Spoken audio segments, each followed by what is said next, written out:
Good morning, I'm Angelo Castro III. I'm Angela, and we are the Castros. We bring you the news. And the views that make you think. Sometimes we agree. Sometimes we don't. This is News and Views. And here are today's headlines. President Bongbong Marcos took a swipe at the key policies of the Duterte administration while endorsing his senatorial slate, Alyansa para sa Bagong Pilipinas.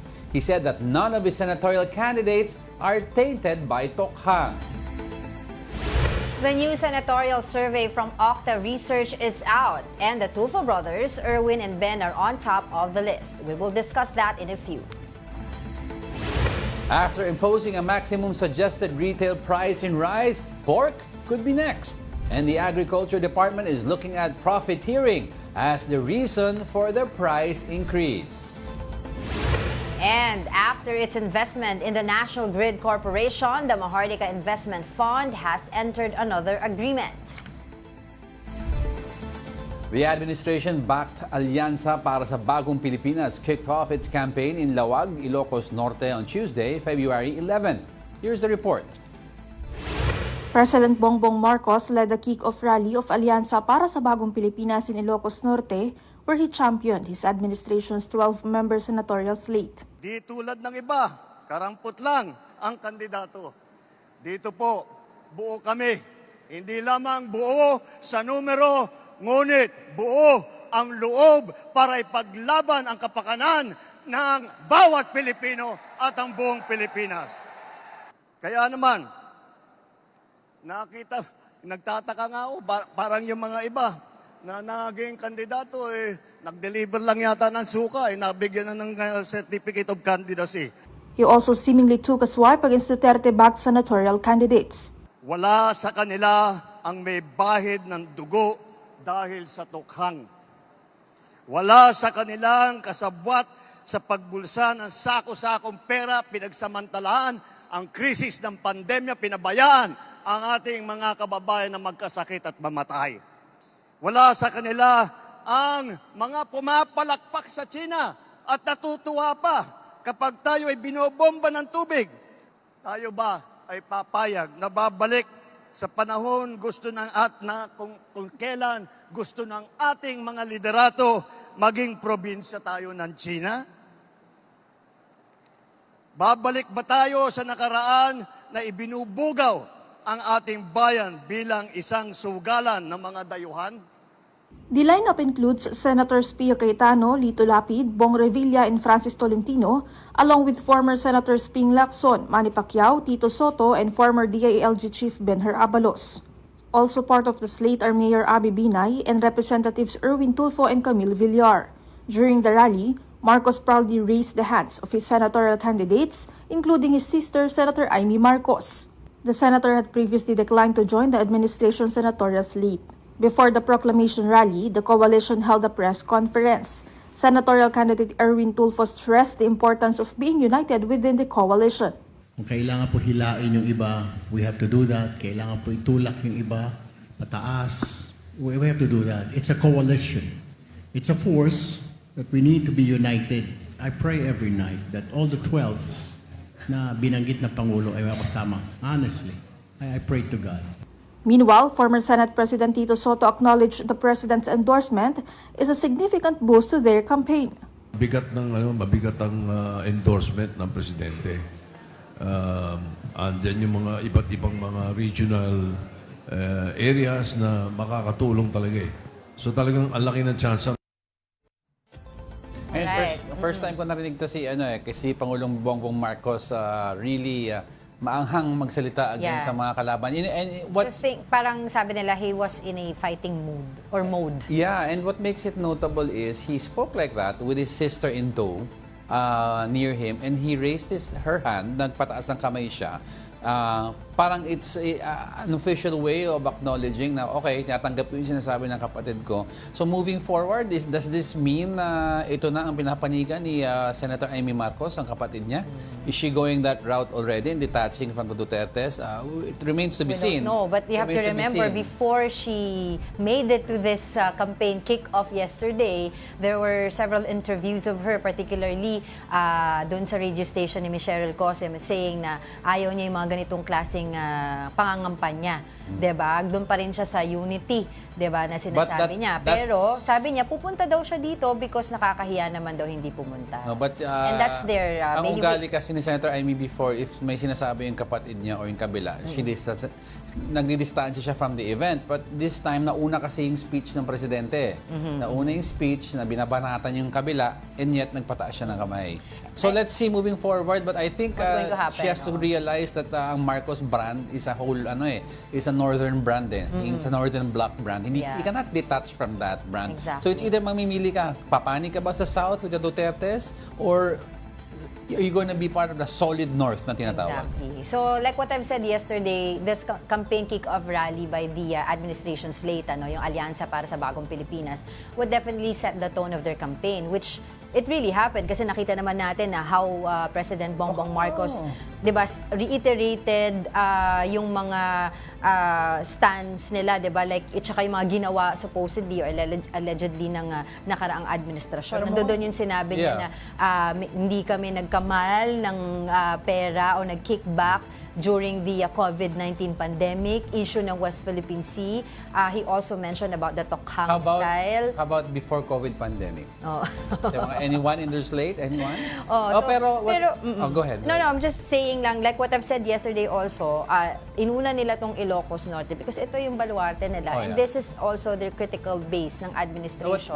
And we all know naman that dito sa Ilocos Norte have delivered a huge number of votes sa kay Bongbong Marcos ng 2022 elections. And in fact, 87.7% yung voters turnout nung 2022 national elections. They also delivered naman when he lost to Leni Robredo. They always deliver. Yeah, that's why it's critical na dyan muna kami. Ang pinaka-key talaga yun here. Yung very strategic, kumbaga, yung ginawa ang nila. Ang pinaka-key for all the parties for either the southern bloc and the northern bloc is NCR. Itong National Capital Region. Because the north, BBM. The South, Dutertes. Whoever can get NCR or Kamanaba area, that will spell the difference. And before we move on, what's interesting to note sa lineup then if you analyze it carefully, you will see si Lacson, si former Senator Lacson, and si former Senate President Tito Soto. You have to remember nung last presidential election, nagkabanggaan sila dito, and si Senator Lacson was speaking out about not indirectly but about mga corrupt candidates na hindi nagbabayad ng mga dues or taxes nila gano'n. But it's good that you mentioned Senator Ping Lacson because there was a time daw, there's a moment in the campaign kick-off yesterday na nang siya na yung nagsasalita, parang medyo tumahimik yung crowd because he mentioned, sabi niya gano'n, alam mo talagang, he mentioned something, no? Sabi niya, alam mo talaga yung loyalty ng mga taga Norte ay talagang hindi mo matatawanan. Something to that effect, hindi ko masabi yung exact words niya. At sabi niya, simula nang ma-oust si President Marcos Sr. ng EDSA People Power. So medyo parang yung mga tao, tahimik siya. No, but tahimik sila. Kahit anong partido before we move on, si Senator Lacson, a lot of people like him because he's displayed a consistency sa advocacy niya on the budget. So, we'll see as the surveys come along. Ano siya, political survivor ika nga. Ang dami na niya pinagdaan. May advocacy kasi siya. So people, even if they don't like his political party or his brand of politics, they like his advocacy, yung ipagtanggol ang budget. Parang if he's there, feeling natin lahat, secured, safe ang yung taxes ating budget natin. Alright, meanwhile, Kiko Pangilinan and Bam Aquino launched their campaign in the vote-rich province of Cavite. Pangilinan vowed to work on lowering the prices of rice and basic commodities. For Aquino, his advocacy is education reforms and free college admissions. Former Vice President Leni Robredo also showed up and endorsed the tandem and urged voters to bring them back to the Senate. Kumbaga sa basketball, di ba? Second quarter na tayo. Medyo tinambakan tayo ng first quarter. So babawi tayo ng second quarter hanggang sa dulo, maipapanalo na natin. No? So this is a continuation of our patuloy ng ating simulain ng gobyernong tapat. Kami naman klaro na independent ang aming pagtakbo. May dalawang malaking grupo na nag-uumpugan ngayon at kami naman po ni Senator Kiko, klaro na ang pinapanigan namin yung taong bayan. Yung focus namin, in his case, yung pagkain, yung murang presyo, pagbaba ng presyo ng pagkain at sa akin naman, yung mga reforma sa edukasyon. Let's move over to Senator Bato, Tokhang style.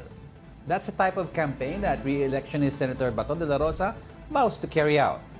De la Rosa said he would talk or knock and hangyo or plead during house-to-house visits. He said that yesterday on the first day of the campaign period for national posts. Recall that De La Rosa was the chief implementer of former President Duterte's Oplan Tokhang drug war. Supporters of Pastor Apollo Quiboloy staged a proclamation rally in Pasig City on the first day of the campaign period on Tuesday. In a video message, the detained pastor vowed to bring prosperity and goodwill to Filipinos if elected. PDP Laban senatorial candidates, including Senator Bato de la Rosa and lawyer Jimmy Bodoc, attended the event. Quiboloy is currently facing charges of qualified human trafficking as well as child and sexual abuse. Nakita ko na kalooban ng Ama na ako'y papapasukin dito sa magulong mundo ng politika upang tulad ng sinabi ko, magbigay ng direksyon, magbigay ng kayusan at magbigay ng development sa bansang ito hanggang ito ay maging isang first world country. Let's just talk about briefly lang yung styles, no? Kasi daming styles ngayon eh. Dati isa lang mga estilo ng mga candidates when they run. Ngayon you'd see very contrasting. Now let's talk about yung yung kanila Kiko Pangilinan and kay Bam Aquino. Yes. Ngayon, they're focused on the issues pero ang pinaka-comment ng mga tao sa kanila and PR, from the PR standpoint is they're using too much the traditional way of talking. Kumbaga yung traditional politician dialogue, trapo dialogue, yung di ko sinasabi trapo sila, but they're not connecting with the masses. Kasi let's face it, si Senator Pangilinan and si Senator Bam Aquino belong to the upper class or the elite families of political. So you should represent yourself as that. Now they're trying to use the word taong bayan, gano'n. Hindi na po uso kasi yung gano'n. You see other candidates effectively reaching out to the public by being themselves. So authenticity is the key. Yes. So sinasabi nga nila dyan, it's pink wave all over again yesterday kasi nung lumabas nga daw si VP Lenny. So they're hoping or they're saying itong pink wave na dala ni Vice President o former Vice President Lenny Robredo will translate into votes para dito sa dalawa. Pero mind you, nung presidential elections and even the vice presidential, there was several surveys that came out. Mataas ang conversion rate ni VP, former Vice President Lenny Robredo. What is the conversion rate? Meaning every single rally, she's one of the few candidates in history, Philippine history, na tumataas ang boto every time she connects with people. So other candidates, mini-measure nila. Ngayon na nakita niyo siya, boboto niyo siya. Mataas ang conversion niya. Even Bam Aquino, former Senator Bam Aquino, acknowledge that. Na tuwing may nakakausap si VP Lenny, nako-convert niya into a Napapersuade niya, kumbaga. Pero that's why ang sinasabi nila, will this translate into votes for for Kiko Pangilinan and Bam Aquino? Well, that's kasi different. Currently, this is before yung mga survey before this kickoff rally. Nakita naman natin dun sa survey, medyo hindi nga nakakaarangkada dun sa Magic 12 or Magic 15 itong dalawa na to. I think so na for former Senator Kiko Pangilinan, it can translate because he's associated with the pink wave.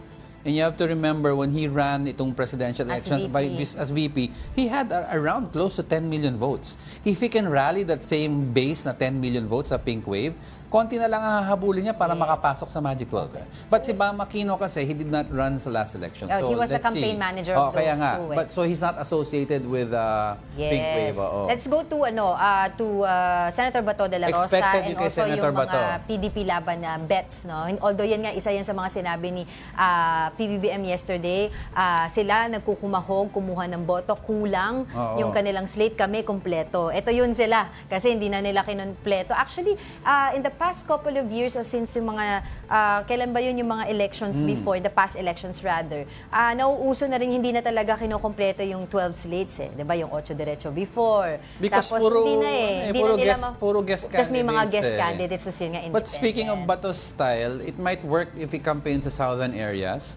Pero if he uses the word Oplan Tokhang or Tokhang style of campaigning, it might not work here sa NCR. Kasi ang door-to-door tactic is talking to the yung lower class voters. It does not sit well, the word Tokhang does not sit well with them because a lot of them ang nakaramdam ng violence from Oplan Tokhang ni former President Duterte kasi a lot of their kamag-anaks or mga kabarangay or mga kaibigan ang nakaranas ng Oplan Tokhang at may nawala sa buhay, may namatay, may nakidnap, diba? So baka it might, he has to be careful if he uses it in the NCR area. Lalo na pag mamaya clickbait dun sa mga headlines sa social media, di ba, tokhang o baka matokhang kami, yung mga gano'n. Pero going to Pastor Apollo Quiboloy, who is also running for senator, syempre hindi siya makaka-attend given naman na yun sa mga political rally because nasa jail siya ngayon, di ba? Pero yung nagpalabas siya ng video, according nga sa kanyang legal counsel, medyo it's going to be a challenge for him to campaign. Pero may precedence ata to, di ba, si Trillanes? Pero was detained when he won. So, sinasabi nila dito, yung video na to, pinaalam pa nila yan sa korte. So, every step that they're going to do para sa campaign, papaalam at aprubahan pa yung mga participation through videos, sabi nung kanyang lawyer. Isa rin so sa mga pinaringgan ni PBBM kahapon, 'di ba? Yung wala daw kaso, hindi nang aabuso. Isa sa mga sinabi niya kahapon. So, iba-iba. Tignan natin yung demeanor ni PBBM as the days go along. Kasi bumabanat na eh. Oo, bumabanat na siya. Tapos, of course, going to Makabayan Block naman yesterday, we also, featured them or reported their style of campaigning yesterday as they kicked it off. Grassroots yung kanilang strategy naman. Nagdo-door-to-door sila, punta-punta sila kung saan-saan. Kasi, yun nga, hindi naman daw nila kasi kaya wala silang big machinery to do all of this. Sabi nga nila, di ba, campaign sorties. if you read the campaign handbook, I forgot who wrote it. If you have the least amount of money, the best you can do is go the personal style. Okay. Si Ronald Reagan, when he was initially running at pinagtawanan siya sa US because artista, B-movie actor, ganun ginawa niya when he was starting out campaigning sa California area. He was talking to people house to house. May dalang kape, may dalang donuts. So, we will see if that will translate also into Basta votes. it's nice. Kasi alam natin yung Makabayan Block, nananalo sila sa Congress through party list, pero tingnan natin dito sa Senate kasi base naman sa survey, although sabi nga nila hindi naman gospel truth ang nasa survey, wala sila. Kasi before we move on, kasi ang party list, you only need 800 to 150,000 votes to possibly secure a seat sa party list eh. Pero sa senator, you need 9, 10 to 12, 15 million. Mataas yun. Ibang animal. Ibang animal ang Senate, ang running for that.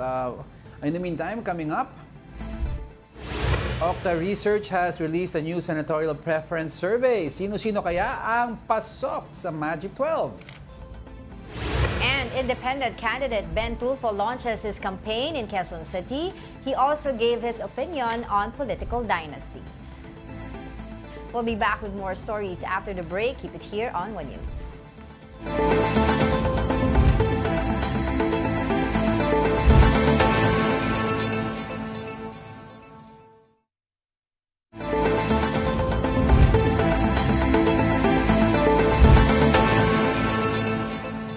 Good morning. You're still watching News and Views here on One News.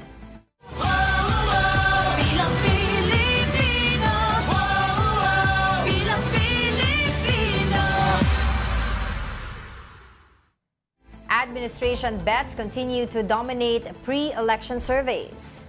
In the latest from Octa, Tulfo brothers Erwin and Ben have a commanding lead. Senator Bongo took third spot, followed by former Senate President Tito Soto.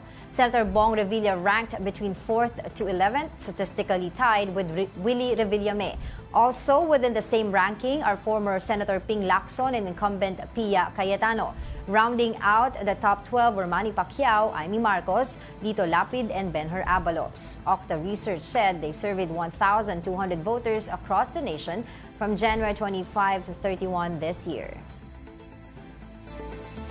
To help us make more sense of these survey numbers, we have with us We have Professor Guido David of the Octa Research Group joining us via Zoom. Good morning, Prof. Thanks for joining us. Hi, good morning, friends, and advance Happy Hearts Day. Yes. And good Oh, morning that's to our right. viewers and listeners also. Oh, you're wearing Naka-red na red. si Ann. you wearing red ata, Prof, no? Pares tayo. Okay, first off, Prof, what's the survey commission? Yan ang isa pa sa mga tinatanong natin. Can you tell us more about it? Well, we conduct a quarterly non-commissioned surveys, so which means na we cover the cost of it, the group. And then this was conducted January 25 to 31, 2025, with 1,200 respondents nationwide. So the sampling error is plus minus 3%. And based sa mga numbers na nakikita nyo, Prof, and yung mga numbers that you had before, nung hindi pa official yung campaign period, ano yung mga sa tingin nyo is very notable in terms of movement sa candidates? Kasi I'm looking at it and I see Willie Revillame, who was not part of the top 12 initially, no? Yeah, actually, you just mentioned yung significant movement, and that is si Willie Revillame. And he climbed up to all the way to number 6 from somewhere, maybe around outside the top 12 or maybe within the top 12. Kasi when I look at surveys, I usually look at different survey results. I don't just base it on one. Ganun din ginagawa nila sa US when they had the recent elections. So that was the significant movement. The rest are sort of still there. It's going to be a tight competitive race. A lot of names, especially the numbers 9 to 16, maybe even 17 or 18, pwede nating isama. Those are all, competitive and with having, fair chance of getting into the top 12. So it's going to be a tight race. We'll see what happens.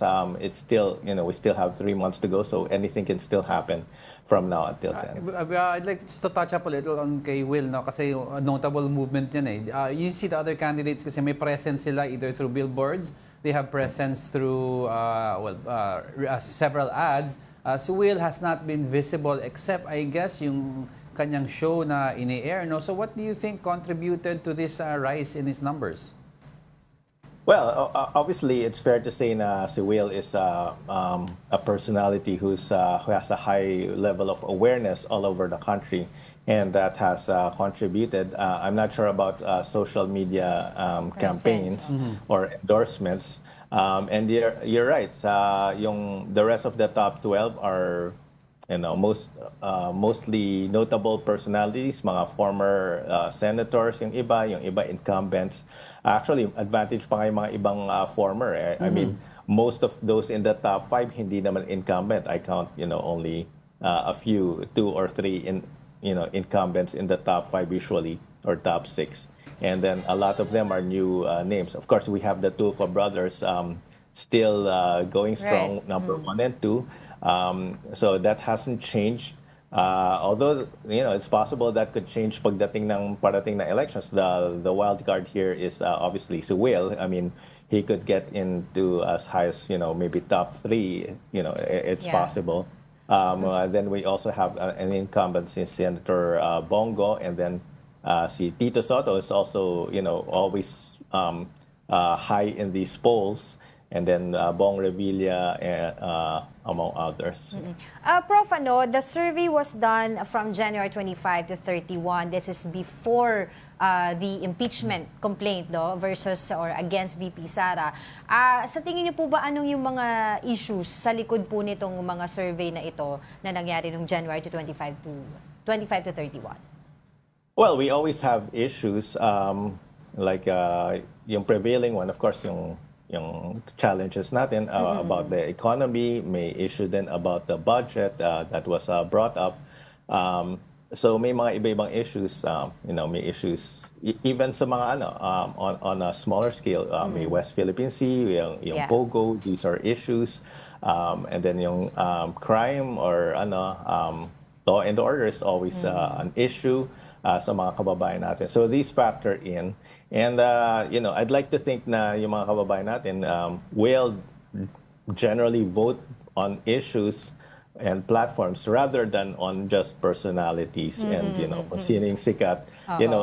Remember, kung may mga nakikinig yan, we're voting for the future of the country, and these people will represent us, will make laws and make policies. So we want to vote those who can help us and who will help us and who have possibly a track record na may nagawa na sila for the public. Pero Prof, do you think kung gagawa ulit ng survey anchoring on what happened nga ngayon sa House of Representatives, yung kanilang impeachment complaint, sa tingin nyo ba it will make a difference? Kasi sabi nga nila yung fate ni VP Sara will lie nga doon sa magiging conviction ng Senado.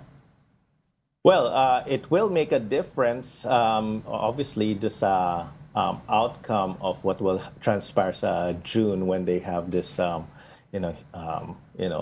hearing on the impeachment case.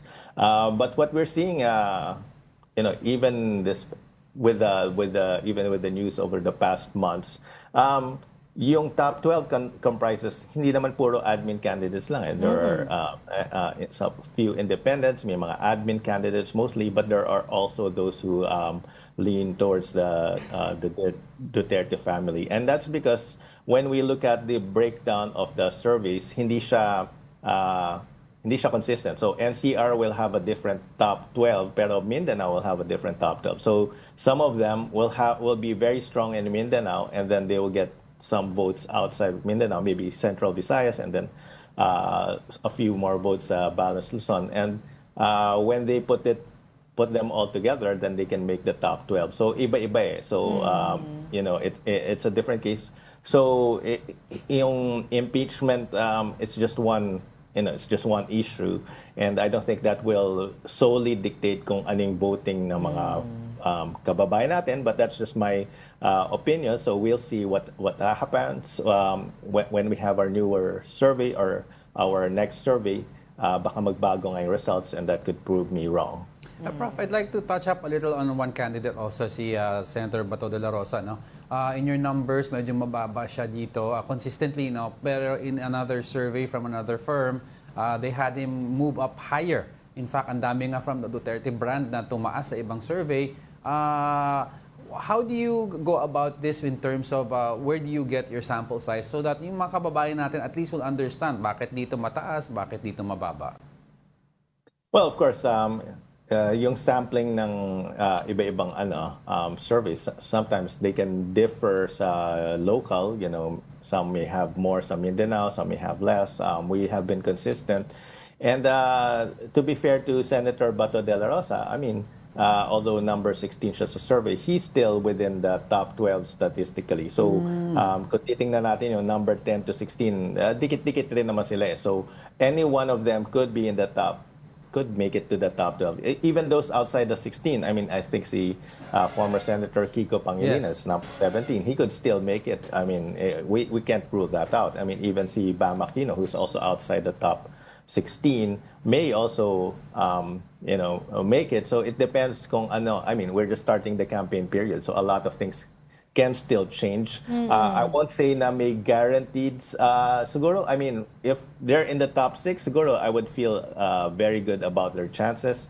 Pero we can't make guarantees in this Kumaga, Prof, before I move on to Angel now, kumaga you're telling me if you're within the top 6 more or less, yung movement dyan will be very minimal already. Ang magiging critical dito is the 7 all the way going down to the 15. So in other words, if you're 7 to 13, pwedeng bumagsak ka pa to the 13th or 15th. So dapat hindi sila magpakampante. Exactly. Kasi, well, I would go as far as 7 to 20. Kasi if we look at historical records, yung mga previous elections natin, sometimes may mga ibang mga number 10, 11, 12, pagdating ng elections, nalalaglag sila eh. I mean, somehow, some of the others below them move up somehow. May mga, kumaga sa horse race, may mga late surges pa na nangyayari. Or mga late bloomers. Yes, yes. May mga dark horse, pero I Yes. don't expect many dark horses dun sa mga Really? below the top 20, especially those who are getting mga less than 5%. It's very difficult na to mount a campaign with 3 months to go and bring your numbers up from 5% to 30%. Pero those, yun nga, within the top 20, anybody still has a fair chance. Oo. Pero having said that, Prof, do you think na, kasi I remember nung sila Senator Raffy Tulfo yung kumakandidato alongside with Senator Robin Padilla, 'di ba? Ang constant number 1 sa survey si Senator Tulfo, 'di ba? Pero pagdating ng eleksyon, nagulat din ang lahat na it's Senator Robin Hood Padilla yung nag-top 1. 'Di ba? So do you think meron din ganun na magiging senaryo this midterm elections? It's very possible, and that's why na-mention Sino ko nakikita mo na po pwedeng gumanon, biglang umarangkada? Well, ang isang nakikita natin possible si Will, because even without campaigns, he's already, top 6 right now. So pwede pang umarangkada. So it's true, nobody predicted si Senator Robin Hood to get to number 1 sa previous elections. And may mga surprises pa because sometimes there may be, we know there are some religious organizations who vote, medyo, consistently and they will vote for certain candidates, and that could make the difference between number 1 and number 2. So that can be a factor. And then, yun nga, kung minsan may mga pasabog na lumalabas late sa certain candidates, that could also affect some of the, those in the Yeah. top. But Yeah, but what about Senator Amy Marcos, Prof? Kasi right now, parang sabi nga nila, she's hanging on a limbo.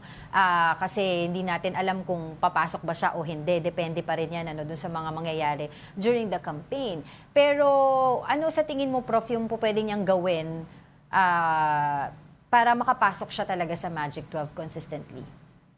Well, based on what I'm hearing, anecdotally at least, a lot of people are confused about where her position is. And I think this has affected how she's yung positioning niya sa mga polls. And you're right, we heard some candidates have spent a significant amount of money sa pre-election campaigns. Even before now, up to last year pa lang yun. And they've already spent a significant amount of money.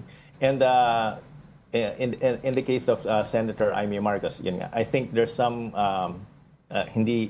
there's lack of clarity about sa position niya with regard to certain issues. I think personally, from how I see it, it's clear to me where she stands, but I think it's not clear to a lot of the public where she stands, and that's why when we started polling noong 2023 for senators, she was actually top 5, and and she's no longer top 5. She's, like you said, hanging there, maybe in the top 12 in some surveys, but there's other surveys na she's not.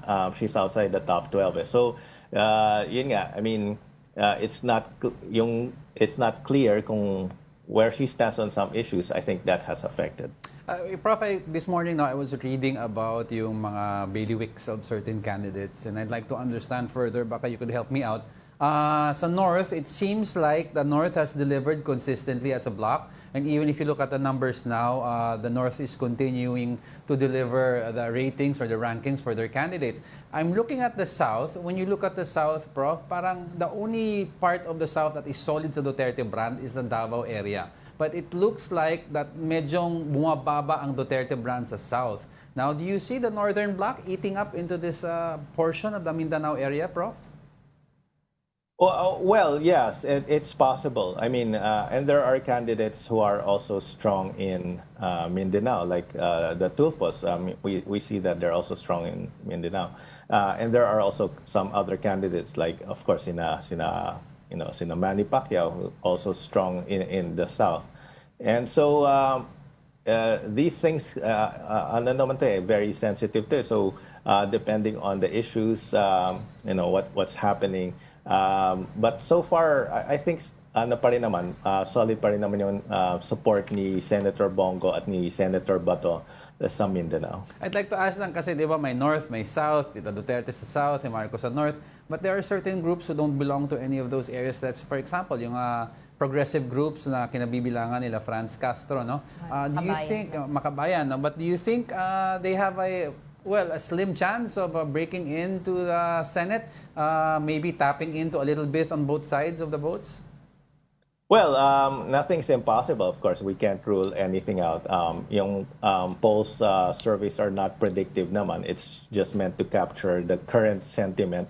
And they can definitely do that.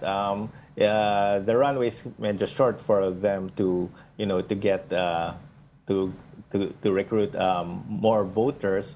And I think they have to campaign hard in order to get to that end goal. And yun nga.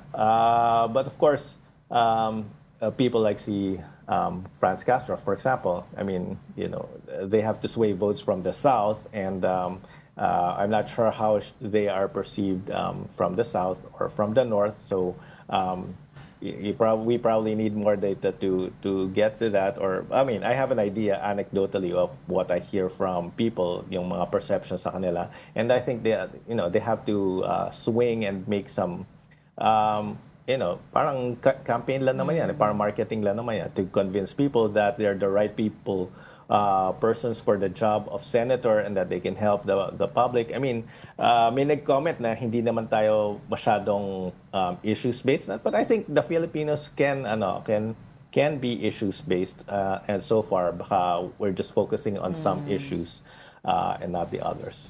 So, Prof, last na lang, very quickly. Lito Lapid. Di ba, yung mga nakakausap namin, hindi daw nila nararamdaman sa Senado or hindi rin nararamdaman masyado yung campaign, and yet nakakasama pa rin siya sa mga nanalo. Your thoughts on that po? Well, obviously his based on the numbers.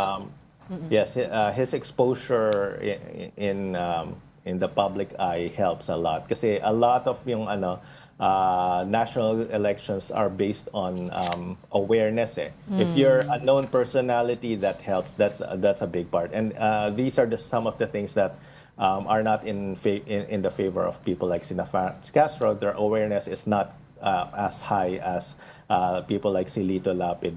And but again, I remind people to do their own research, pag-aralan nila yung mga candidates nila, and maybe listen to your program, News and Views, and you will interview some of the candidates for sure, and or feature some of them, and para makilala rin ng mga kababayan natin.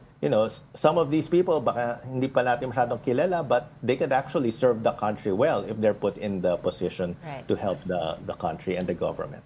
All right. Thank you so much for your time, Professor Guido David from Octa Research Group. Thank you. Thank you and good morning. Senatorial candidate Ben Tulfo expressed his opposition to political dynasties. Tulfo pointed out that he and his brothers should not be considered part of a political dynasty. He explained that political dynasties usually involve families with a strong local base or bailiwick. Tulfo also stressed the need for anti-political dynasty law to establish a clear definition of it. Dynasty ba kami? Tatlo. Paano ka magkakaroon ng dynasty? Wala kaming balwarte kung kami nasa Senado. National yan eh. Hindi mo pwedeng kontrol yung tao, Luzon, Visayas at Mindanao. Bakit? Pagdating ba namin sa Senado, napapalitan kami ng Rafi Erwin at si Ben? So yeah, importante na i-define talaga yung political dynasties. Pero 'di ba sa Congress, meron namang nakaupo din sa Congress ngayon, 'di ba, yung anak ni Senator Rafi Tulfo doon. Yeah. Oo, 'di ba? Pero I think what si Ben Tulfo is giving the technical definition of it. Kasi yung yung pinaka-core ng political dynasty bill is to prevent a family to gain control of an area wherein other people are not given the chance anymore to serve dahil nagsasalita, like si Mayor, nung naubusan ng term, bumagsak ng Vice Mayor, asawa niya naging Mayor. Kasi anak naman. Okay, ito case in point. We have Davao City. Diba? Sino bang mayor ng Davao? Sino bang vice mayor? Mas may congressman ka that's pa. a clear definition of That's a very clear definition of political dynasty. because other families cannot come in. And yung national, technically, si Ben Tulfo is May, right. may point siya. Yeah, but may point siya technically because sinasabi mong, okay, we cannot monopolize votes here because this is pag national, it's more on a personality-based campaign already eh.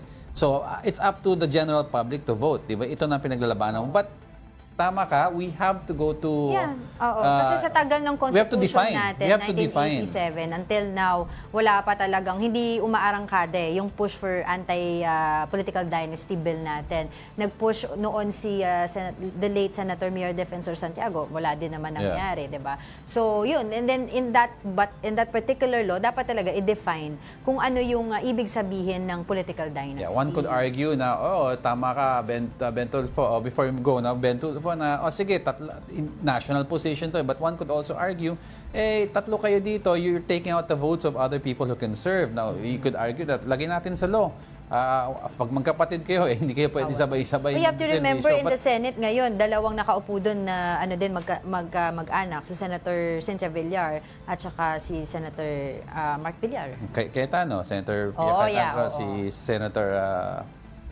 Pia and Peter. Sorry kasi bihira siya mag-attend ng session noon eh. Sige. Alright, in other news, 3 people were arrested for posing as IT specialists to rig election results.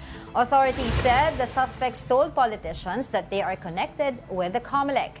They were identified as alias Bernard, Donnie, and Ronald, who were posing as employees of an IT company. The suspects offered their services to some local candidates in exchange for 90 million pesos. Wow. At may mga, may mga naniniwala sa ganyan. Kaya, alam mo yung mga modus kasi inaayon sa panahon dahil since election ngayon. So, tungkol sa election yung mga modus. 90 million na. Ang parang pinakakwento dyan is posing nga sila IT experts at sinasabi nila na kaya nilang i-rig yung elections doon sa sistema ng COMELEC. Others would say na taga-COMELEC kami, kilala namin yung chairman, yung mga ganun. Kakapal talaga ng mukha ng mga ibang tao to think you can get away with things like this. Every single event na lang sa Pilipinas, may scammer na naglalabasan. Trabaho nga kayong maayos, nakakairita eh. Anyway, don't go away. We're not done yet. Stay with us.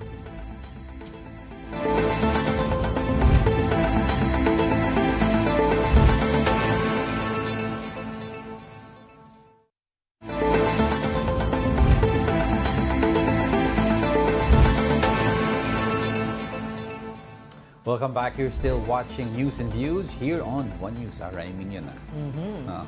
Now, the retail prices of onions and pork have increased over the past weeks. According to the DA's monitoring, prices of local red onions in some Metro Manila markets have soared to as much as 240 pesos per kilogram.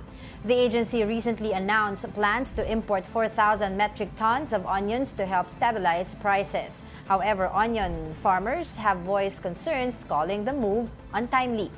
At the same time, the DA is studying the imposition of a maximum suggested retail price for pork.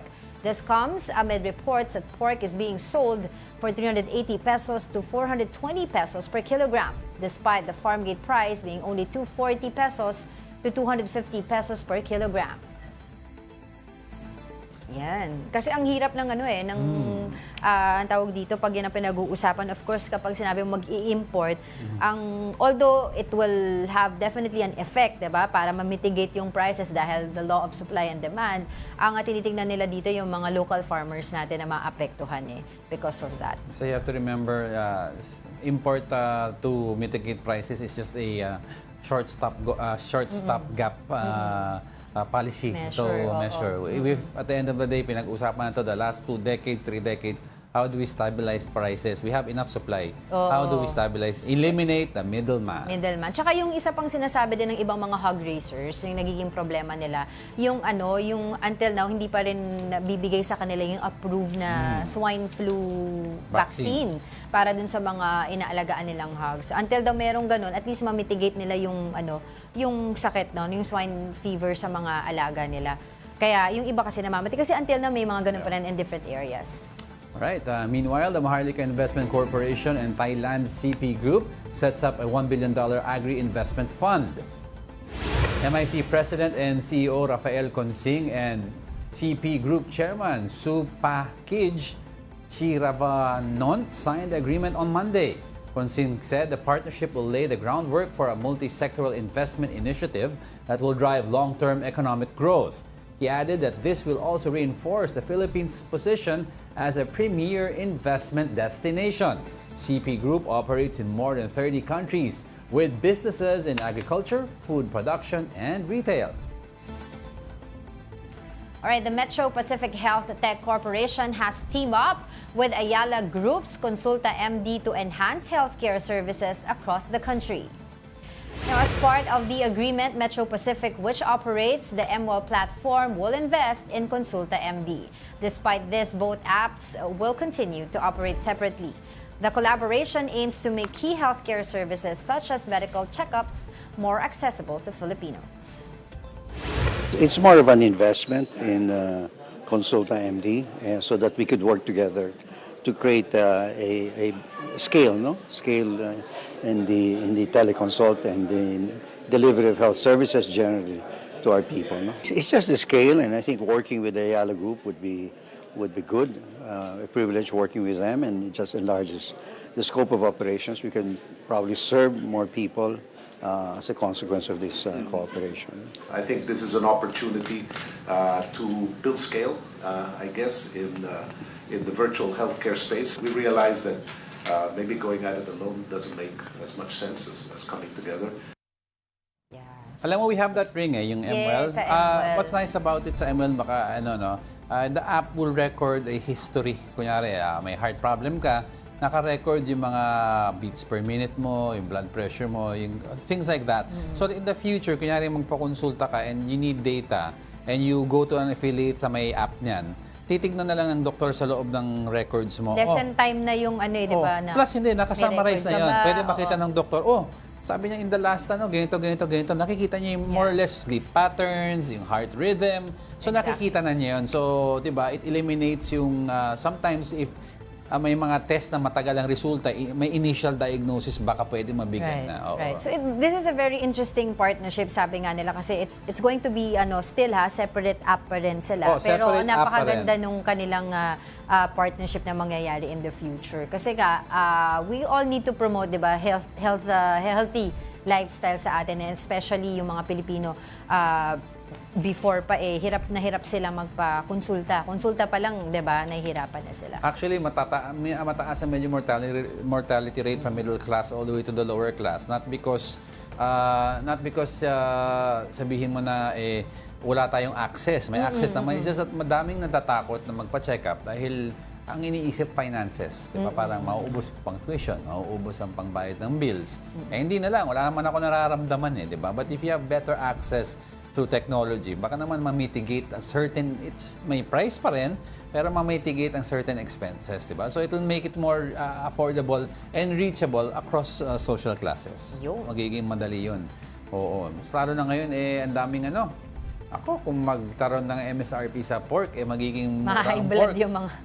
Tapos pa, mataas yung mga basic commodities natin, tubig, high blood na lahat kuryente, diba? Tapos yung issue natin sa bigas. So, kailangan talaga natin magpakonsulta. Anyway, thank you pala sa lahat ng loyal viewers natin sa News and Views, and the rest of you for your comments. I see them right here. Thank you for keeping engaged. Tuloy-tuloy po lang po yan, diba? When we have time naman, we will acknowledge all of that. And for sticking it out, it's now a Wednesday, so we're on the hump day. Yes. Oo, di ba? Approaching malapit. Valentine's. Valentine. Traffic na naman yan sa Friday. Kayo ba? Di ba? Makapadala niyo comment later. Where will you spend your Valentine's? Anyway, sige. Before we let you go, I'd like to leave everyone with a quote to start your day right. Do all the good you can, for all the people you can, in all the ways you can, as long as you can. From Hillary Clinton. No excuses. Can. Kaya mo yan. Kaya mo yan. Yes. And that wraps up today's episode of News and Views. Join us again tomorrow. Angelo Castro. And I am Angelo Castro III. We are One News. All sides, all the time.